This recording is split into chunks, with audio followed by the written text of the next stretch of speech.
여러분 안녕하십니까? 우승은입니다.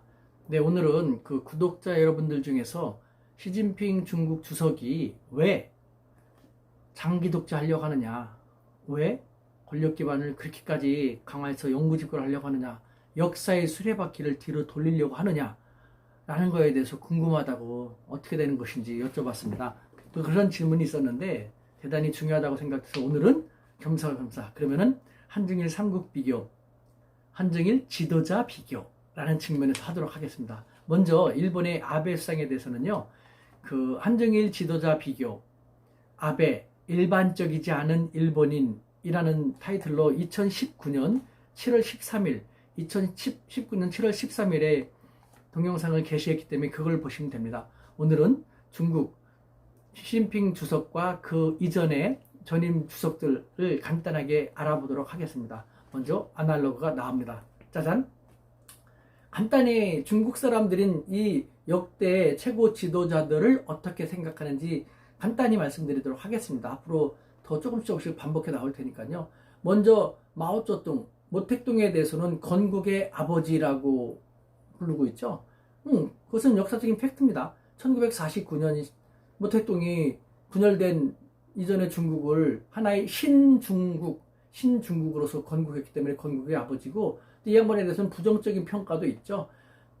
건국의 아버지로서 뭐 많은 것을 했지만, 하지만 말년에는 뭐 대약진 운동이라든가 아니면 문화대혁명을 일으켰지 않습니까? 그래서 말년에는 약간의 실수도 저질렀다라고 했는데, 이것은 중국식 부정인 것이죠. 우리는 대대적으로 확 좌가 집권은 우를 없애버리고 우가 집권 자를 못 쓸어 없애다시피 하지만 중국인들이 그렇게 하지 않죠. 그렇게 과단하지 않고 말년에 약간의 실수를 저지른 것도 있다라는 것이 이 양반을 역사적으로 부정하는 중국식 부정 방법인 것이죠. 그 다음에 덩샤오핑, 등소평, 1978년에 마오쩌둥이 죽은 다음에 1978년에 집권해가지고 이 양반은 마오쩌둥이 중국이라는 나라를 정치, 이데올로기, 투쟁의 국가로 운영해 왔는데 과감하게 정치 노선을 경제 노선으로 바꿨죠. 그래서 이 양반이 참 실용적인 것이, 이 양반이 한 말 중에 되게 유명한 거 있지 않습니까? 흑묘백묘론. 뭡니까? 흑묘, 검은 고양이건 백묘, 흰 고양이건 고양이는 쥐만 잘 잡으면 된다라는 것이죠. 얼마나 실사구시적이고 실용적입니까? 그래서 덩샤오핑은 집권한 다음에 1978년 12월에 전격적으로 일본을 방문합니다. 중국을 짓밟았던 일본에 가가지고 일본의 경제 발전에 우리는 경탈금하지 못한다. 우리 경제 발전을 위해서 도와주십시오라고 고개를 숙였습니다. 그래서 경제 발전을 많이 받아냈죠. 그러니까 이 양반이 지금의 중국을 만들어야 되는, 그래서 중국 사람들은 개혁 개방의 총설계자라고 하면서 상당히 친밀감 있게 평가하고 있죠. 아주 후하게 평가하고 있죠. 그 다음에 짱쩌민, 장태민입니다. 이 양반은 권력의 화신이라는 별칭도 있었죠. 제가 상하이에서 박사과정에 공부할 때 이 양반이 집권하고 있었는데, 제 박사과정에 있는 동료들도, 그 다음에 제 지도교수가 이 양반이 그 후진타오한테 권력을 평화적으로 승계할 것인가, 아니면 자기가 한 번 더 하려고 할 것인가, 다 죽을 때까지 했지 않습니까? 할 것인가에 대해서는 좀 말은 못하고 초미에 관심을 두고 있었는데, 이 양반이 권력이 화신이라고 불렸으면서도 평화적으로 후진타오한테 물려주는 걸 보고, 와, 이제 우리나라도 성숙하게 되어가고 있다라는 그런 얘기를 우리 지도교수가 하시더라고요. 그래서 박사과정에 있는 친구들도 다 즐거워하고, 그래서 그날 같이 회식 술 한잔 한 생각이 나는데, 권력이 화신이었지만 그래도 권력 욕심을 자제해가지고 평화적으로 승계했다라는 측면에서 중국인들은 뭐 그나마 인정을 해주고, 후진타오 전 주석 같은 경우는 그냥 전형적인 관리계의 국가지석입니다. 뭐 이렇다하게 뭐 잘한 것도 없고 평가할 만한 특별한 것도 없고요. 예. 그 다음에 이제 시진핑 주석인데, 시진핑 주석의 사진은 이 사람보다 좀 큰 것이, 이 두 사람은 건국 초기니까 뭐 카리스마가 있었지만 이 세 사람 중에서 이 양반은요, 권력 기반이 이 두 전임 주석보다는 근본적으로 다릅니다. 먼저 이 양반은 아버지가 시중신이라고 부총리 출신입니다. 부총리 출신에다가 그 와이프, 지금 그 퍼스트 레이디죠, 펑리안 여사는요, 그 군부를 장악하고 있었습니다. 그 자신도, 그 집안도 군부 집안이지만 그 자신도 시진핑 주석이 주석으로 집권할 무렵에도 현역 장성 신분이었거든요. 가무단 현역 장성 신분이었습니다. 그래서 이 시진핑 주석은 아버지부터 내려왔던 그 권력과 그 다음에 결혼함으로써 얻게 된 자기 와이프 집안이 군력까지 합쳐가지고 막강한 권력 기반을 가지고 시작할 수가 있었죠. 그렇기 때문에 지금 시진핑 주석이 중임제 규정을 없애고 마음만 먹으면 연임을 더 가능하게 할 수 있는 그런 식으로 바꿀 수 있게 된 것이죠. 헌법을 이 두 전임 주석이었다면 그만한 권력 기반이 없었기 때문에 바꾸려고 해도 바꿀 수가 없었을 것입니다. 바꿀 생각조차도 못했을 것인데 이 양반은 부드러운 모습을 지니고 있지만 그런 권력 기반 자체가 달랐기 때문에 뭔가 할 수 있었던 것이죠. 자, 한편 중국에서는 아직도 우리나라에서는 중국에 대해서 3대 파벌이 있는데 무슨 파 하지 않습니까? 태자당, 상하이방, 공청단 어느 출신이냐 막 그거 갖다 따지는데 그거는 이미 진부한 겁니다. 보십시오. 전 인천 사람입니다. 근데 저는 서울에 살고 있거든요. 근데 제가 인천하고 서울에 관련이 있다고 해가지고 다른 데하고는 연관되는 게 없겠습니까? 살면서 다양한 조직이나 단체 생활을 안 하겠습니까? 희석되는 거 다 엮여지는 거거든요. 자, 시진핑 주석만 하더라도 아버지가 부총리니까 태자당 출신인 것이죠. 그 다음에 이 양반이 중앙으로 국가 부주석으로 발탁돼가지고 중앙으로 가기 전까지 상하이시의 1인자였습니다. 상하이 공산당 당석이었거든요. 상하이방이라고도 할 수 있겠죠. 그 다음에 이 양반이 그러면은 공청단 사람들하고 지내면서 너는 공청단이니까 하면서 경계시하고 적대시하고 별로 사이좋게 안 지냈을까요? 이 자리에 오르려면 얼마나 많은 사람들하고 같이 지냈겠습니까? 자기랑 친한 사람 중에서 공청단 사람이 없었을까요? 자기도 직간접적으로 공청단 내에 세력이 있고 우호 세력도 있는 것이죠. 그러니까 지금 중국 이 사람은 무슨 출신 성분이 공청단이고 뭐 태자당이고 그렇게 말할 수는 있지만 게다가 이렇게 분류하는 것은 권력이 한쪽으로 집중되지 않고 통일된 쪽으로 지어지지 않았을 때, 즉 혼돈스럽고 분열돼 있을 때 그때는 의미가 있었을지 모르지만 한 사람으로 집중된 지금 상황에서 그런 거 따지는 것은 상당히 진부합니다. 이 사람들도 다 출신 성분은 다르지만 다 걸치고 있을 거거든요. 우리는 아직도 그렇게 생각한다는 것은 웃긴 것이고, 지금 중국에서는 시진핑 주석에 대한 경쟁 상대는 없죠. 보시라이라고 있었는데 그 사람을 제거했죠. 제거한 다음에 하늘에는 두 개의 태양이 있을 수 없다! 딱 선언을 했죠.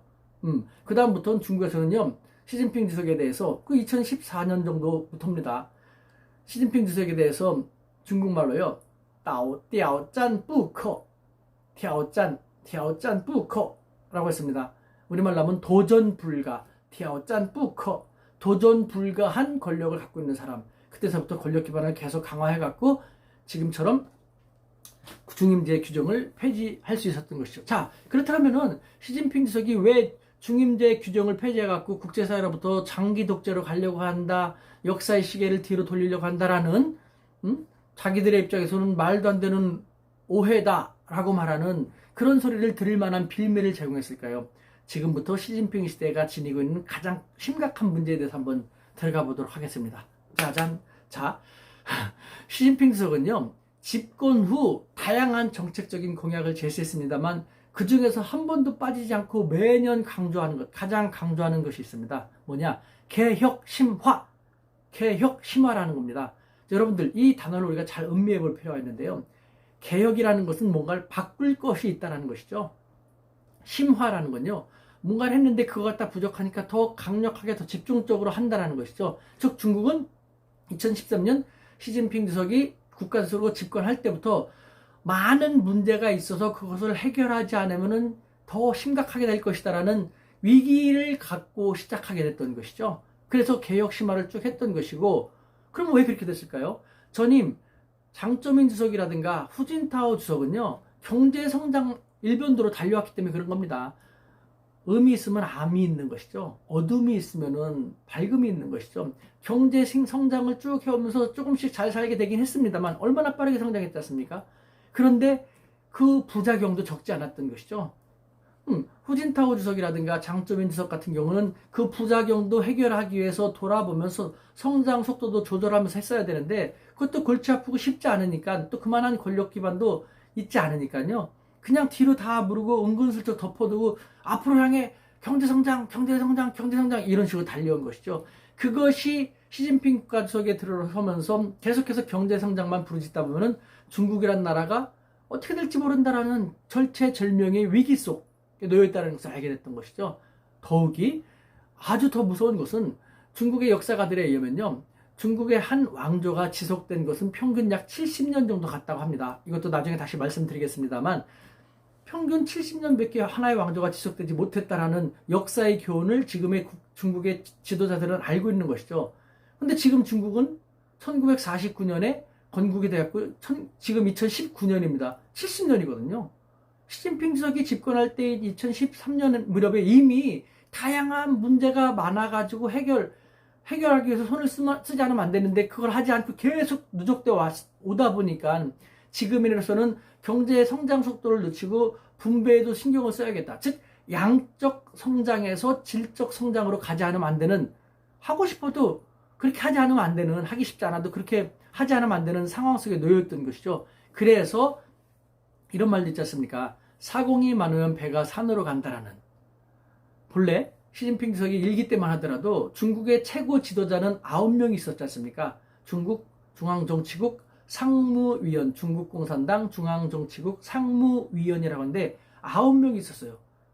이 9명이 14억의 중국을 대표하는 사람이었죠. 막강한 권력을 한 사람 한 사람이 갖고 있었던 것이죠. 그런데 9명이 항상 대화하고 타협하고 뭐 하다 보면은 정말 사공이 많으면 배가 뭐 산으로 가거나 아니면 앞으로 잘 못 나가게 되는 그런 것. 하지만 지금 중국 상황은 그렇게 한가한 상황이 아니니까 요번에 상무위원을 7명으로 이기 때는 줄인 것이죠.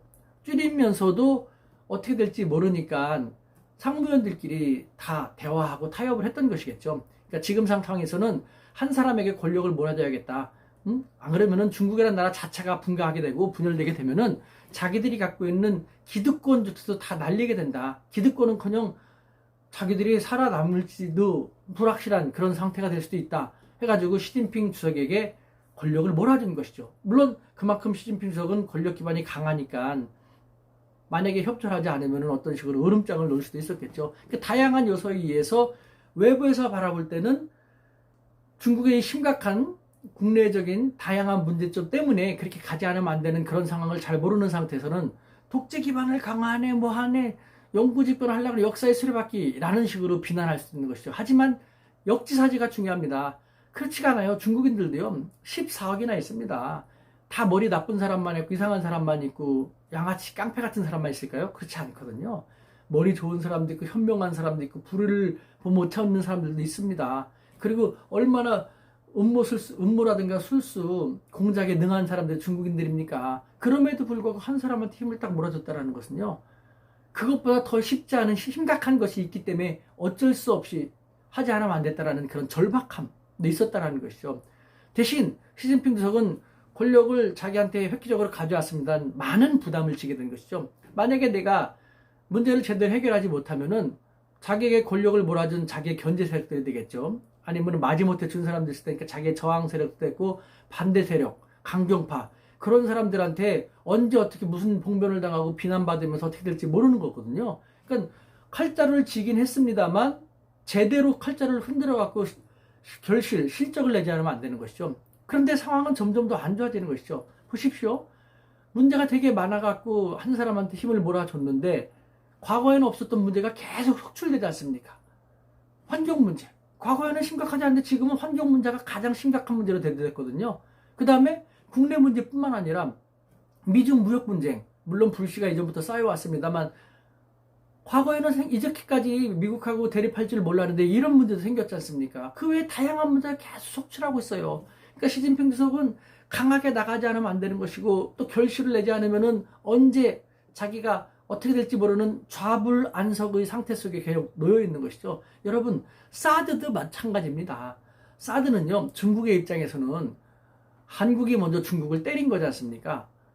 중국은 맞아가지고 그 반격으로 사드 제재 조치를 취한 것이거든요. 중국의 입장에서는 우리 큰 나라 중국을 조그만 나라 한국이 때렸다라는 거예요. 물론 사드는 미국의 무기지만 어쨌든 한국 땅에 한국 영토에 들였지 않습니까? 한국이 그만큼 힘이 없어서 어쩔 수 없다는 것도 알지만 냉정하게 볼 때 한국 땅에 들어온 그 사드 미국 무기 때문에 자기들이 국가가 안보가 불안하게 됐다는 것이죠. 자기들이 먼저 맞았어요.